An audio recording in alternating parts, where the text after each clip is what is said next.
Hey there gang, welcome to this new video. This is just a quick walkthrough of the latest design. This one's just called Simply Smoke, and that's what this one's really all about. So if you're really into that smoky effect, you know, kind of like a backlit type of smoke effect with fog, this is going to be for you. So this is set up to be, again, just that that cool, like epic smoke type look, and that's what this one is really digging into here. So I just want to take a look at some layer options. I want to give a pointer or two here and there on what I think creates the best effect for keeping it realistic. So let's just jump into this and take a look. So loading right up, you're going to see a lot of familiar layers if you've used my designs before. So at the top we have some color grading, so that's where we get a lot of our contrast and punch in that color. And these are grouped, so there's a couple different layers. You can change the opacities up and down on these if you want to tweak the look of that, or turn them off if you like. So those are there. We've got our facial highlight layers, which we'll take a look at when our subjects are on, but that's to boost the highlights on the face to draw that attention back into the subject. Below that, we've got a couple layers, one clipped to this group. So this group here is our foreground smoke. So within this design, if we expand this group, we've got 10 different foreground smoke options. So those can be turned on and off for different looks. They could be turned on together, and you could change the opacity to kind of mix and match the effects and things to create some different looks. Well, that was the overall group. Let's do this. Now we could change the opacity, and you could create some layered effects within there to keep it even more realistic and to give you more variety. One of my goals with this was to really create something that if you're trying to mimic that look of real smoke that you would do with a fog machine or something real life, would be to have enough options in here that you could create a variety across your different subjects to make it feel like it was more of a real fog and smoke shoot versus just a straight composite where it's all exactly the same. Alright, so above this foreground smoke group is a foreground smoke color change. So if we turn this off, you're going to see you're going to get that white grayish type of realistic smoke look. We're going to turn this on, and it's a hue saturation adjustment layer, so you can just move this hue slider to the different colors that you want to set. You could change this to how saturated it is, and I really wanted to use hue saturation for this particular color change because for the foreground smoke, personally, I find being able to control the lightness of that is very useful at creating a realistic effect. So being able to keep it from being just 100%, you know, that lightness value, being able to bring it down sometimes where it's more subtle, looks much more realistic in my opinion. So that's why I like to use hue saturation lightness for that lightness slider there. Alright, so let's turn those off temporarily. Below that, you're going to see two different subject groups. I always mark the subject groups in a red label. So we got one that's with feet. So if you're going to do a full-length subject, you're going to place the subject in that group. And then if you're going to have no feet and crop the feet off, you're going to place them in this second group. And we're going to take a look at placing subjects in just a minute. And then clip to each of those is just doing some darkening on their lower half, again, just to kind of mimic that realistic effect with fog or smoke. A lot of times it obscures some of your light, you know, especially if that fog is nice and low around them, and it's going to kill some of that light on them. So this is just some control to darken those lower parts of the bodies. Alright, let's keep going down to take a look here. So then we got a couple coloring options here. I'm going to just turn these off temporarily, and you're going to see it's just going to go to a normal white smoke type of look. But if we open up our background smoke options, we're going to see there's 25 different options in here. So some have this effect of like having a bright light in behind the smoke. Some are more just traditional, like wisps of smoke. Some have more of this effect of having like some laying along the ground here. There's another one. So again, the idea here is you could say turn this one on, and then you could actually turn on, you know, one of these other ones with it if you wanted some more smoke in the upper part of the image. You could turn this on, maybe drop the opacity, and you could create all of these different layered looks to create, again, just a whole host of variety for your images. So that was the goal here. So we're going to temporarily collapse this before we get into the coloring. and look at a couple ground options. Now some of these smoke layers have some texture that you could use as ground, but I also have 4 ground options in here. So kind of like this concrete type of texture is what these bottom 2 are, is just different forms of concrete. Those are nice and simple for these smoke images. It doesn't have to be anything too specific in my opinion. But then there's one here that's like this dirt type of texture, and then one's like this turf, grass type of turf texture. Alright, so those are options that are in there, particularly for your full-length subjects. You're going to want to ground, to put your feet on. Alright, so let's just temporarily turn that off and turn our background smoke back on. And now let's talk for a second about how the coloring is set up for this. So these are just solid color fill layers that are going to basically create a color cast across the whole background. Because if that smoke is colorized, in real life, say from gels or something like that, if it's done evenly, then everything is going to pick up that color cast. So your ground and everything. So that's why this is set just to colorize that whole background for you. And again, you can just double click on here and you could pick, any color you wanted out of this. You could make it, darker and desaturated, brighter and more saturated. You could just select a color, from say like a jersey or something like that to grab a school color. So very easy to change that background color. But I wanted to talk for a second about this one called the layered color effect. And so what this is, if we turn this on, you're going to see it's kind of masked around the center. That's going to create basically a little bit different shade of color, so it creates like this brighter inner glow here.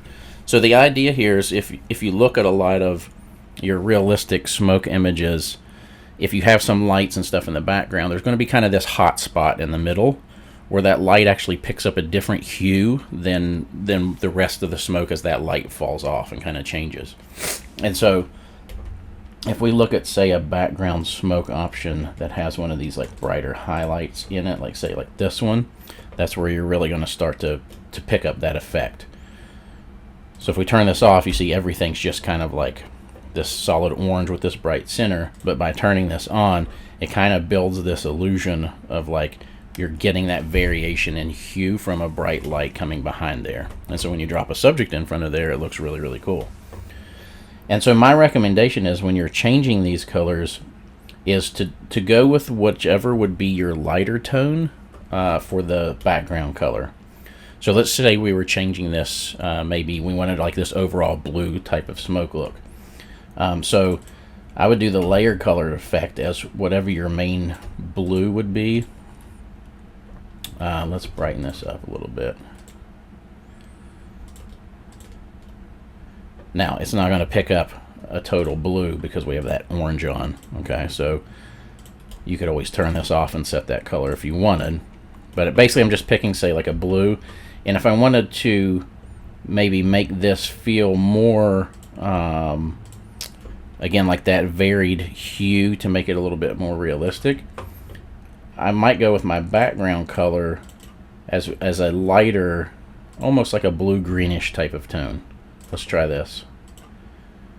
And you can see as you turn this on, you start getting now, the way this mask is set up here, you start getting these variations between that more cyan type color and that darker blue.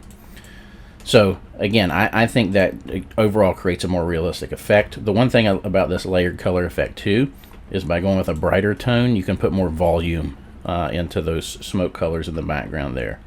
So if you go darker, it's going to be that same shade of blue. It's just going to take a little bit of the volume out, again, to create some different texture and depth and things like that. So go with whatever you feel like the lighter tone should be. So if we darken that down a bit, that even starts to look even better. So something like that.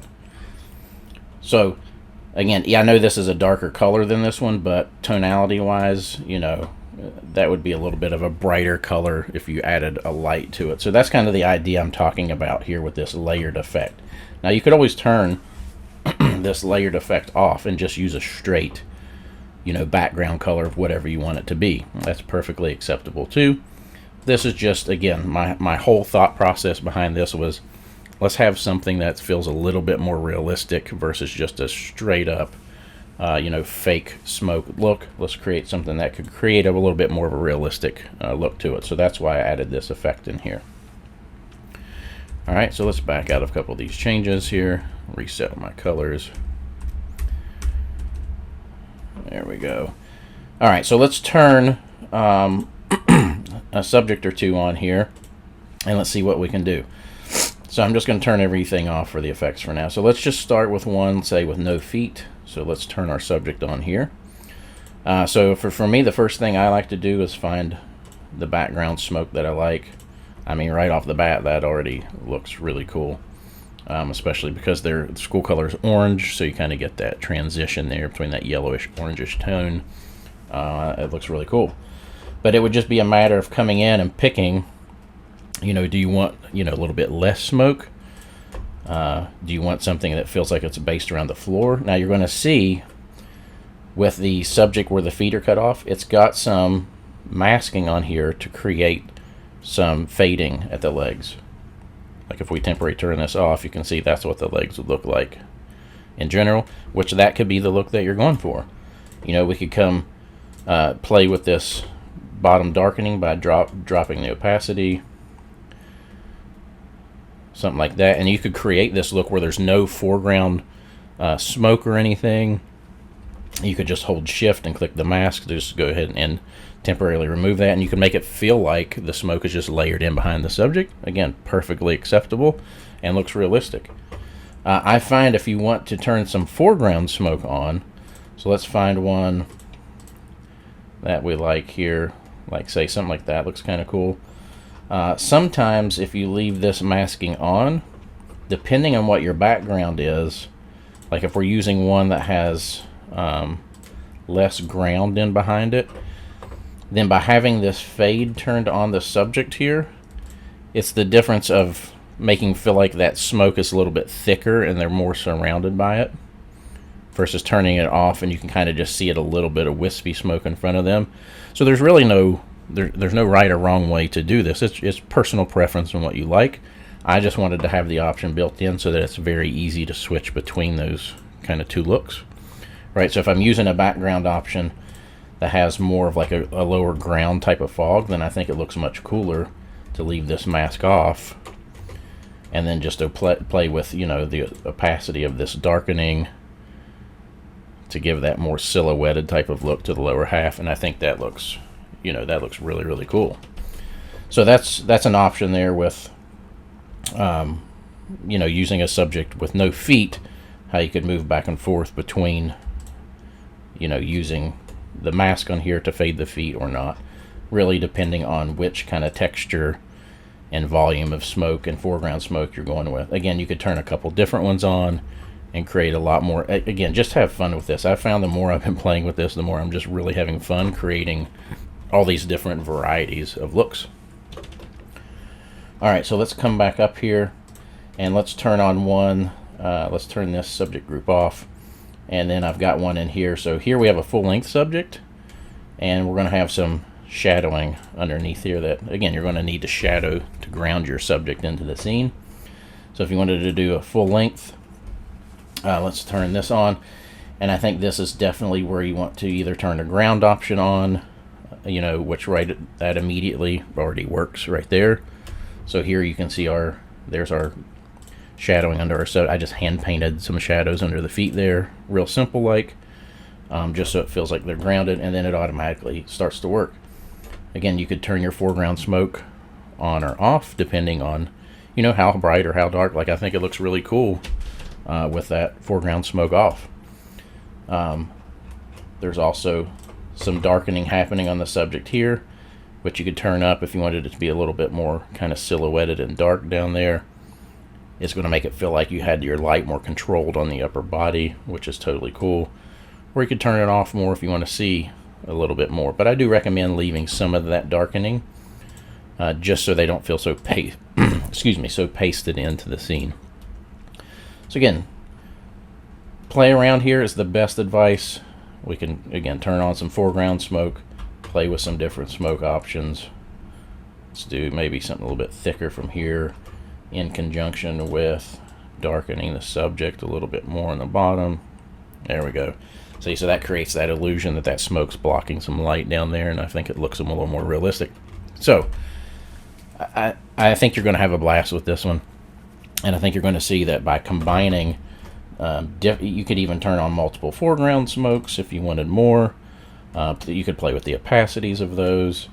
Again, the background smokes, you can turn multiple ones on and play with the opacities of those and just really create a whole host of different looks between everything. So you can see, pretty much anything we turn on, it just looks good, and it looks nice and realistic. And if you didn't want it to be like a colored smoke, you just simply turn all your colors off. Scroll on up here, turn this one off, and then you just get that white smoke effect. So this might be one. If you wanted to use your lightness, then you could just drop your saturation here, and you could determine like how bright you wanted that to be. I would make it a little bit darker, so something like that.